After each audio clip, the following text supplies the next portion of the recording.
All right, folks, we got the butter incorporated into our dry ingredients, and I just wanted to kind of show you what you're looking for.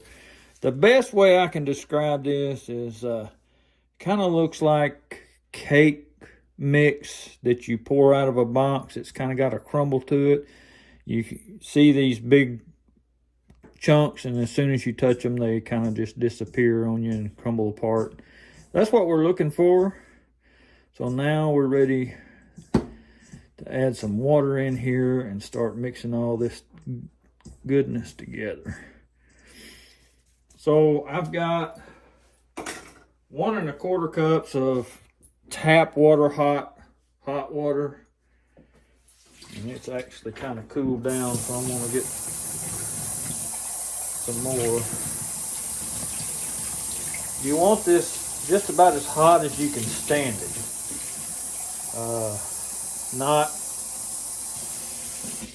you don't want it boiling hot or microwave hot, but most of the time your hot water out of your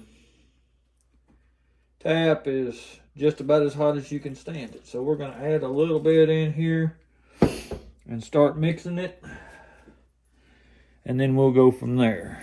Let me back this back out before, so you're not seeing just a big blob of hands. And this is gonna get messy, but that's all right. It's gonna be worth it. All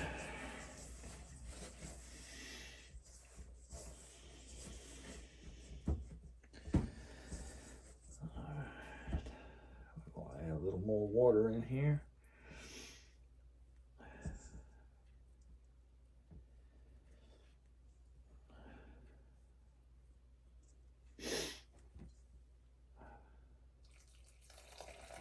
And we want to do this just a little at a time, because it's going to hit a point where your flour is hydrated, and you don't want to get it too wet, and you don't want it to be too dry. If it's too wet, it just won't never work, won't never knead out, and if it's too dry, you get a kind of a stiff dough out of it. It's not really good and soft. So you kind of want to, and it usually takes about a cup, but I always start with a 1 1/4 cup just to try and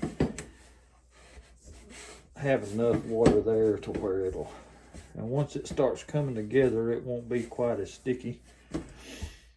And we're getting close, but we're not quite there yet.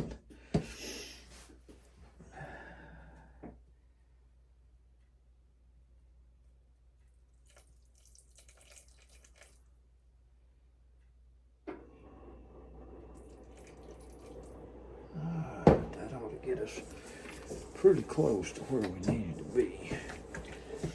And when you first start, it might be a little wet, but as you work it in, it'll start coming together.